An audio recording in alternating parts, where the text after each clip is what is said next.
В Миннации Ингушетии состоялся круглый стол, посвященный 28-летию принятия закона о реабилитации репрессированных народов. Представители органов исполнительной власти сегодня вспоминали, каким долгим и тернистым был путь к справедливости. Это не просто документ, а самое настоящее спасение от исторической несправедливости для 13 народов. Участники круглого стола отметили, что необходимо приложить все усилия для того, чтобы самый гуманный закон в отношении ингушей заработал в полной мере. На пути к миру и созиданию сделано многое, но предстоит еще больше. Большое, огромное государство признало свою ошибку. И принятие этого закона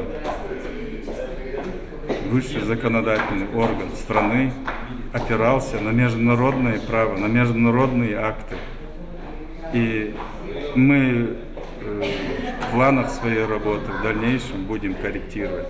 Именно, чтобы работники, потому что мы как дипломатический корпус, мы бываем в многих регионах, мы лицо республики, мы проповедуем политику руководства страны и региона. И мы всем будем рассказывать, как мы и что мы, чтобы вот эти вот издержки того, что определенно сталинский период нас объявляли врагами народа, и в дальнейшем будем руководствовать.